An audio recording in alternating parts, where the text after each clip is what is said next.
Good morning, everybody. Tequila here, and welcome back to episode 9 of Tequila's Tower. And this is going to be the longest episode to date for sure. I have a ton that I want to go over, and I'm very, very excited about this video. Um, Before we get started, though, I would like to shout out possibly the most important and helpful tool that I've ever seen for the tower. Um, I'm gonna drag it on the screen here, but this is this is Project Rend from Dizzy in the Discord, and I've got to say this is probably the most important tower tool I've ever seen. It is absolutely amazing in every aspect. Um, I do have to preface this before we start going into this that this is in the alpha stages of development. Dizzy is working very hard and um, has made sure that I tell everybody that this is an alpha build. It is not ready for full release.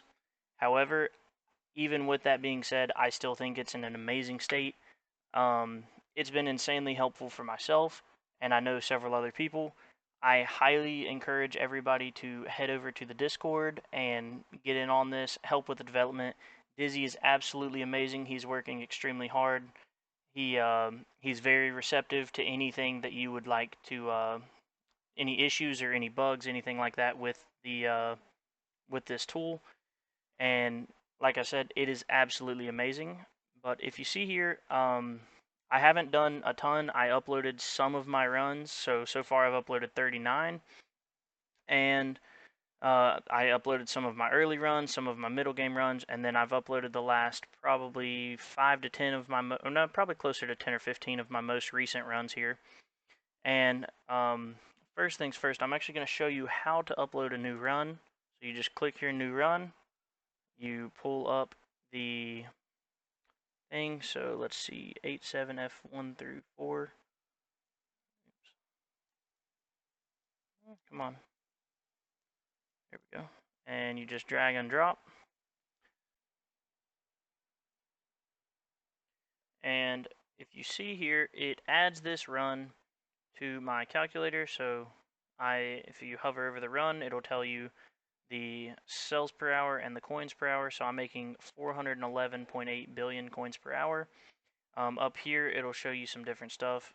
You can go to analytics here.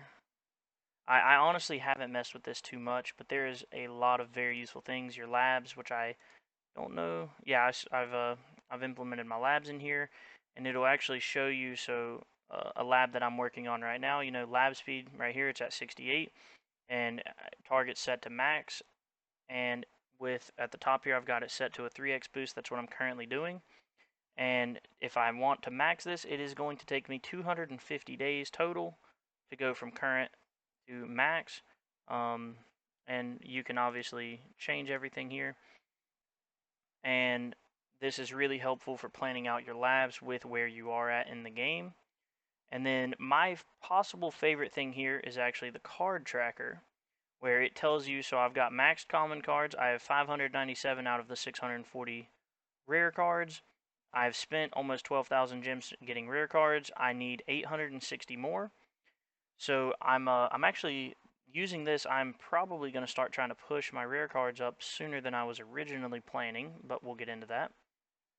And then up here at the top, in total, I'm going to need 5,920 more gems to absolutely max all of these cards.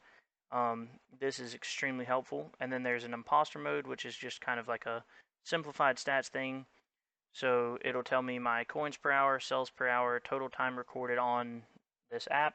As I've said, I have not messed around with this a lot. Um, I've only uploaded 40 of my runs now. I'm obviously way higher than this 73.44 T. I'm at like 120 something T. So there's quite a bit of runs I have not uploaded into this, and even with that, it's very helpful. Um, as I kind of showed you on the dashboard here, I have uploaded my last like 10 plus runs, and this is the most important thing. This is actually what showed me that when I was farming, tier 7 was higher coins and cells per hour. I don't know what happened with this run. I got insane cells per hour on this. Um, but tier 7 was actually more beneficial than tier 8 was up until the point where I got, um, see here, almost 8,600 waves on tier 7. And then finally, this is where tier 8 started becoming worth it again, where I was making 7,400 waves in tier 8. But this really breaks it down for you. It shows you kind of where your cells and coins per run is, and it's very useful whenever you are, testing out the different tiers and also just looking back, tracking where you're at. And as you see here, all of these runs I uploaded at 8.6. I did not change any of that. So my graph looks a little skewed, but that is my own doing. But this is absolutely something I recommend everybody getting on as soon as possible. Uh, Being able to track your runs like this and your cards and your labs modules, which I haven't started tracking anything like that. But tournaments here, there's just an insane amount of information that this um, really helps with. But um, getting on with the video here, um, as you can see, I'm in kind of a farming run. So I was in the Discord and I was talking to Driver, one of the mods, and he was telling me about I think he called it Meep Devo, where you don't unlock the range category in your attack tree here.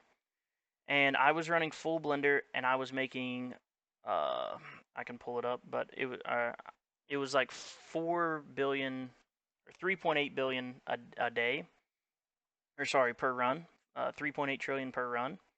And just changing this out, so I devoed, I've got max crit chance, so 79. Everything else starts at level 1, and I'm using free ups to upgrade all of this. And then I just went fully HP, and um, I'm pretty much doing the same strategy, just with no range unlock. So I'm stuck at this 30 meters.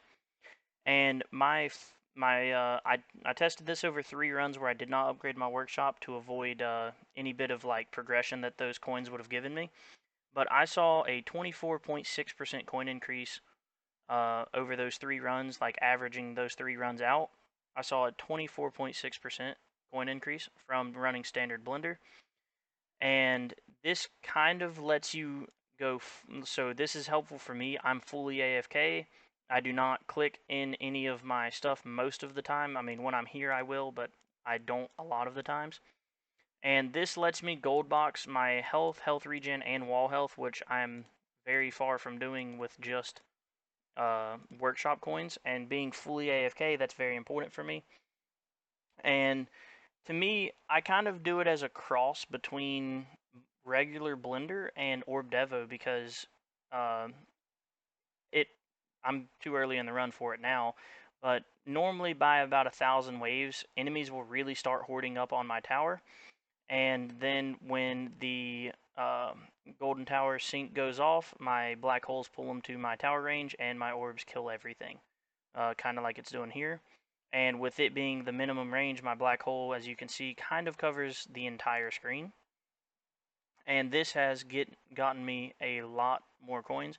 I'm up, and if we pull back up Project Rend here, let me see where it's at. Yeah, here we go. Average daily coins. I think this is calculated off the last 5 runs, but I'm up to 9.4 T per day now. And this is really useful. I haven't uploaded any of my tournament data or anything like that. Like I said, I'm just now getting into this Project Rend, but I highly recommend everybody going and checking it out. Dizzy is absolutely amazing. But getting started here. If we look, I don't remember what the last video coins that I was at. I can pull that up right now. Good morning, everybody. I was at. Um, Here we go. I was at. Apparently, I was at 16 trillion in the last video. That doesn't sound right. But I am now all the way up to 127 trillion, and like I said, I'm averaging that 9.4 trillion per day. That is going up almost every single run. Um, as you can see here from, once again, Project Rend here, I'm getting extra coins and cells every single run. I'm increasing. Some runs are a little higher than others, obviously, just depending on perks, but that is the nature of perks and randomness. But I'm getting there. So 127 trillion. I've been seeing some pretty massive gains here. I haven't made too much progress here with my stones, but I'm actually following my effective paths here, which I would also recommend people doing.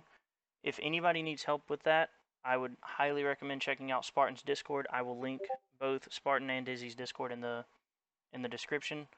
But Dizzy's would be for anything Project Rend related, and Spartans would be just for kind of a community Discord as well as any kind of player help that people would need.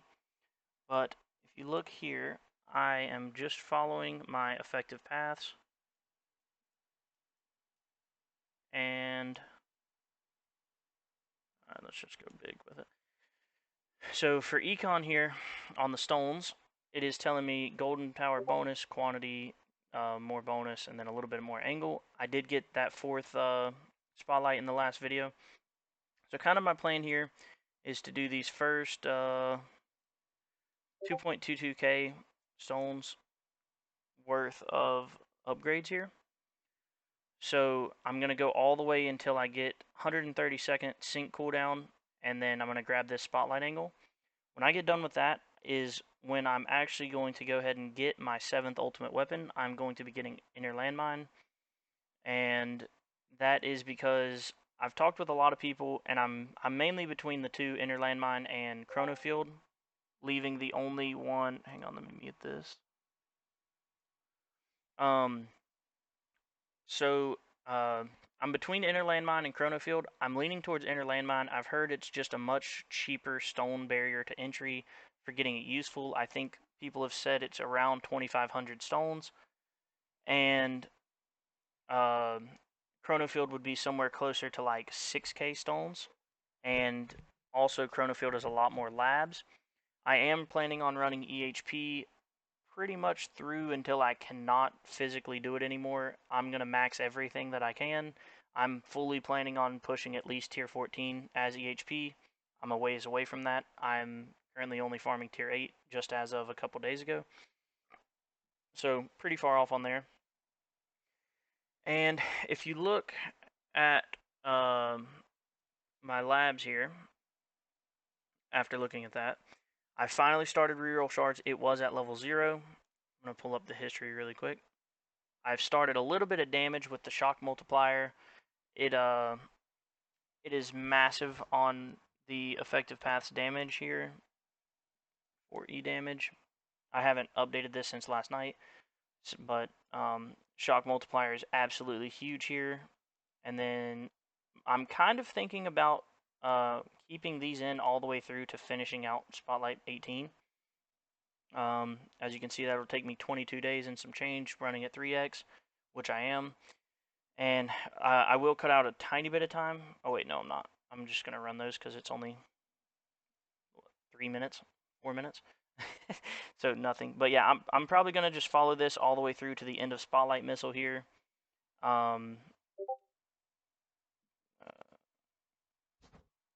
sorry, give me 1 second. I don't know why it's making all of those pings while I've got it muted. But I'm thinking I'm gonna follow the effective paths damage here all the way through to the end of Spotlight. This will, I think this will help my tournament runs a lot. I'm kind of, we'll get into that, but I'm bouncing between Platinum and Champion. But if we continue looking at the labs here, I was running 4 wall labs. I'm kind of done with that. I was then running 4 econ labs, and now I'm kind of done with that. So my thought process here, I'm going to take Shock Multiplier to level 6, so 1 more level after this, and then I'm going to slot in my, let me, trying to make this work. I'm gonna slot in my EHP here. I'm gonna work on Death Wave health, which as you can see is very low. It's only level 12. Wall fortification, I'm taking to 29 right now. I was gonna stop it at 30 and then slot in either health or Death Wave health. Probably Death Wave health is gonna be slotted in place of reroll shards once it hits 20. And then I was between dropping shock multiplier once it hits level 6 and going some more regen here. I've taken it up quite a bit, but I think that is the next step for upgrading my EHP. And uh, I think I'm going to do Death Wave health first, and then followed by the wall regen and health regen here for a little bit. They're still pretty quick, so um, I'm kind of leaning towards that. I'm not really sure though. Let me know what you guys think. Should I stick with the shock multiplier and damage for my E damage here? Or should I drop the damage and just go full on EHP right now? I'm not exactly sure what I want to do. But either way, so my stone plan is, as we talked about with the effective paths here, I'm going to stick with the econ stones for these first 2200 stones, at which point I'm going to buy inner landmines. When I buy inner landmines, I'm going to go full on into, I'm going to commit at least one lab slot to inner landmines. I want to get the rotation and the stun up, and I'm going to invest the next roughly 2,500 stones into inner landmines, maxing out the quantity, getting the cooldown up, and just kind of getting it to a very good usable place. With me going EHP, I believe that is the correct choice. I'm also mostly, I not free to play, but I don't spend very often. So with both of those factors, I think I'm going to just stick with the um, ILM. It's going to give me a faster return of investment. And then looking at the workshop here, like I said, I have level 0 on everything except for crit chances maxed. I will not unlock my range. My uh, my defense here, I've got 5k on health, regen, and dabs. I have defense percent maxed, thorns, lifesteal, everything. Kind of everything important is gold boxed. Everything else, like knockback force, yes, it kind of hurts me. But I also take the trade-off perk here in auto picks.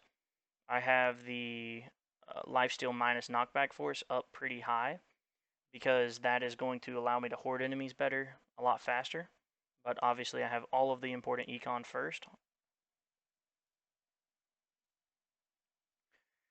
And so I let all of this gold box, I'm running free ups, so all of it gold boxes.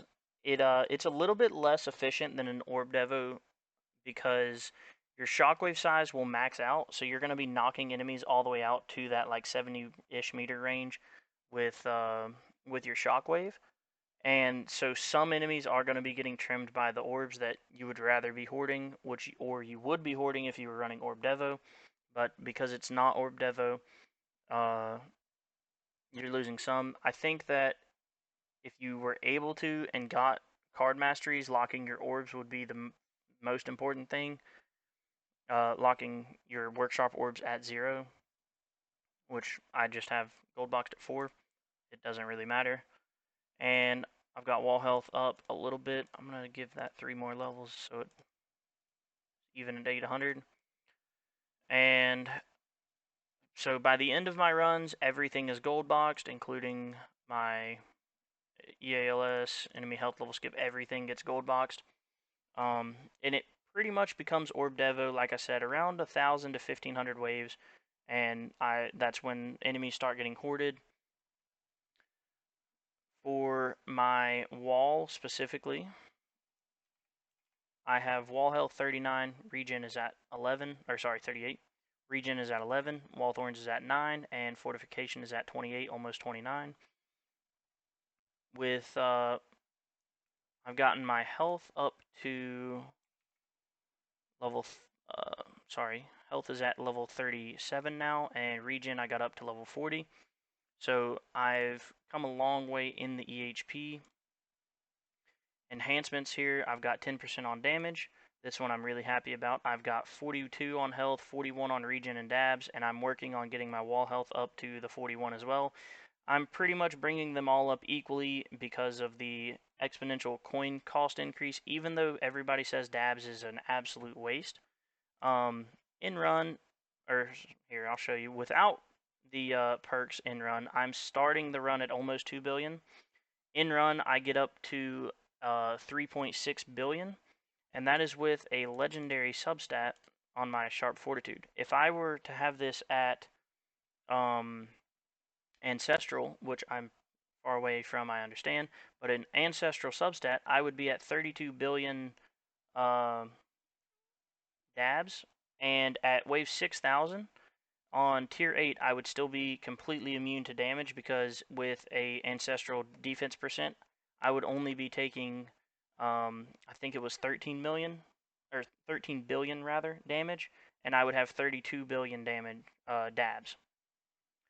So, uh, I I understand dabs is not the way to go, but with how cheap it is and how much I've invested in it, I have 50 lab levels. I might as well make use of it. I think that I actually did test it, and I put wall health in instead of the dabs, and defense absolute actually got me slightly farther in my runs. So for now, dabs is going to stay in, and I'm going to just keep all of these equal at whatever level I'm at. So at this point, I'm working on getting them all up to the 0.42. This is where the majority of my coins go.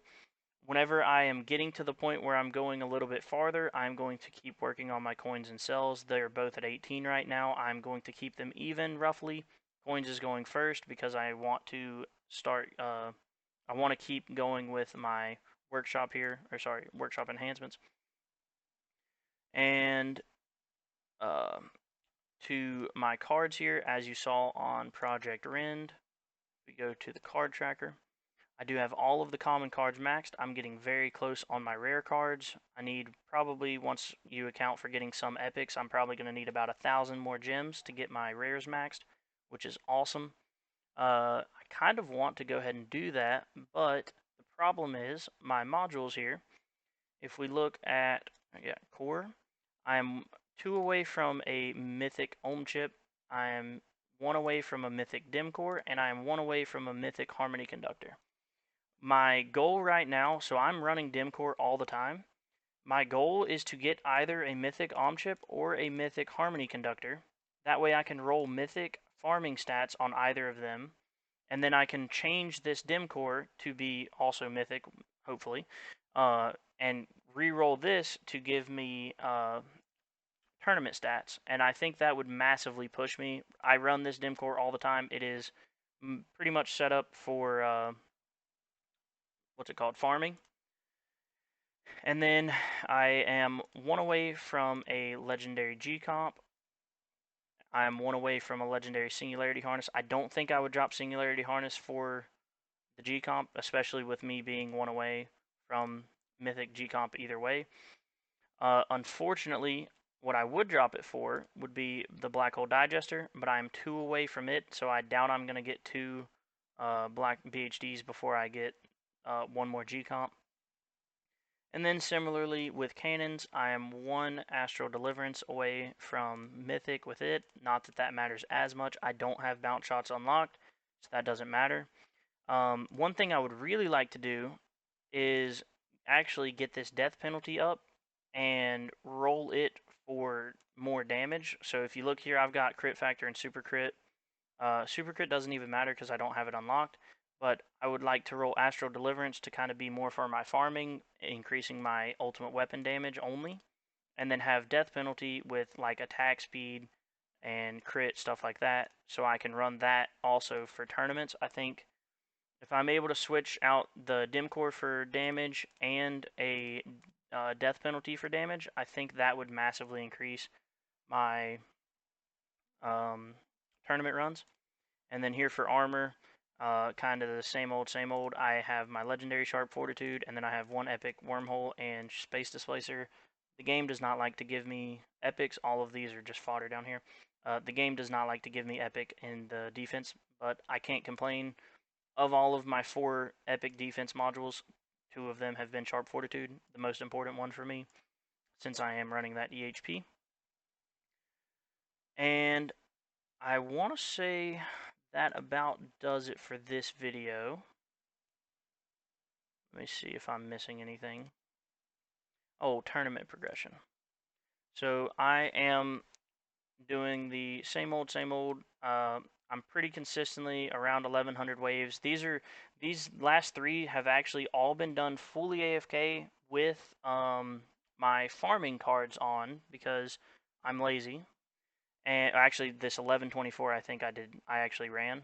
Same with this 1126, but the 1086, 1032, and the last 982, all of those have been ran with my farming cards on. And even with farming cards, I got up to rank 4 on Plat League, which I'm kind of keeping in this like roughly top 5 range of platinum, and pretty much demoting immediately from champion.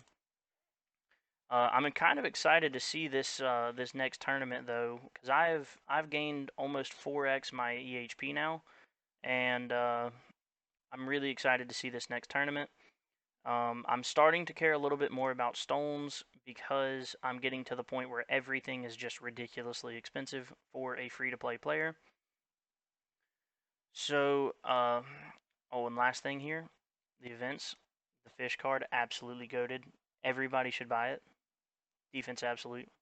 Um, all memes aside, I will never not buy a relic, even defense absolute. I don't care what anybody says. A lot of people say skip it and put that into your bots.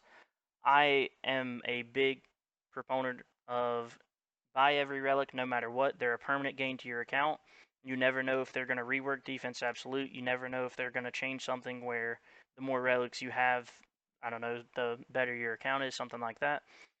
And then my golden bot here is getting decently developed here.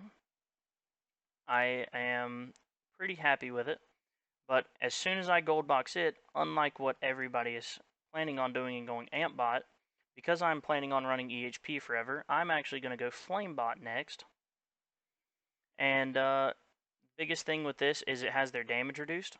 So I want maximum uptime on this bot here. And I'm going to, yeah, I don't care about damage. I only care about range and cooldown for the beginning, and then I'm going to max out my damage reduction. I have absolutely no care what this damage is going to do, but the biggest thing is it's going to give me damage reduction. With me running EHP, I'm excited about that. And after Flamebot's gold boxed, all but I don't care about the damage, I'm going to then get Ampbot and work it out. But for now, that is kind of the plan. That's where I'm at. I'm gonna be pulling mods until I get at least both of these mythic, whether it's the Dim Core, the Om Chip, or the uh, Poison Swamp one.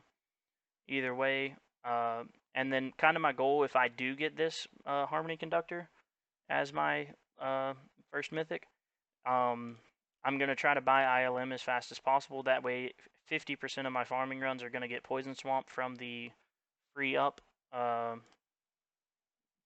The perk that gives you the random legendary, or sorry, random ultimate weapon. And the poison swamp that comes with that is pretty developed. So I'm going to just allow that poison swamp to be whatever I've got. And then same thing here, I'm pretty much only hoping for G-Comp. I don't plan to run anything else.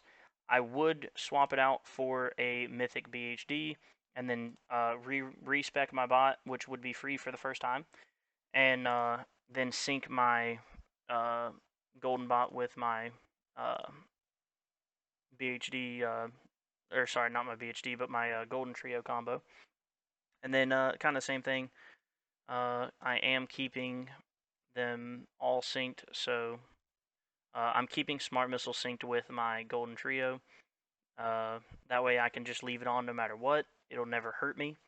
And then once I get the ILM, uh, invested in to the point where it's very usable. Like I said, probably max quantity and then somewhere around a 2.5 to 3 minute cooldown, give or take. I gotta kind of reevaluate as I get it, but probably about roughly 2,500 stones invested into my ILM. That is when I'm going to decide, am I going to start investing into my damage here? So pretty much just amping up smart missiles and as that effective path damage showed, um, having these smart missiles max, so they're at a 2 second rather cooldown. I think that would massively help me in tourney. So I'm kind of leaning towards that, where once I get ILM and it's in a place I'm happy with, maxing these. If I keep these labs in, that'll take me almost 23 days, and so in basically a month I can have this. I'm a little bit farther out than that with stones, so I think I'm gonna slow it down. I'm probably gonna stop shock multiplier at around 6, and then yeah, I think that's what I'm going to do. I'm going to stop shock multiplier at 6. I'm going to wait a month, and during that month, I'm going to focus on more of my EHP and econ. So here, I need to get my Death Wave coin bonus up. I also I want reroll shards, and then also down in the modules section here, I am very underdeveloped when it comes to my mods. Oh shit, it came back on. My mods here, I have common drop chance still at 0. Daily mission charge is 0. Don't really care about the costs yet. I don't really care about the costs yet, but the biggest ones for me is common drop chance, rare drop chance. Those two are very good. And then I wouldn't even mind getting one ban in all of these. Uh, which one's the? I don't know the actual names of them, but I wouldn't mind getting one for the what is this, core? Yeah, the cores would not be a bad one to get a ban in, because oh, they're cheap too. It's awesome. So yeah, I wouldn't mind getting a couple core bans before once I do get the mythic mods before I start rolling. With my reroll charge being so low, like I said, this was level 0 like 3 days ago. As you can see here, oh, it did the bug where it goes all the way to the bottom.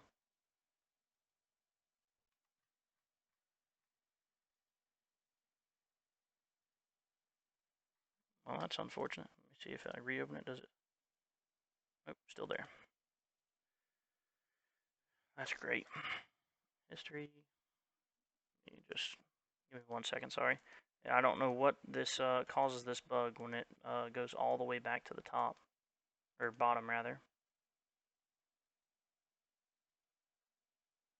Almost there.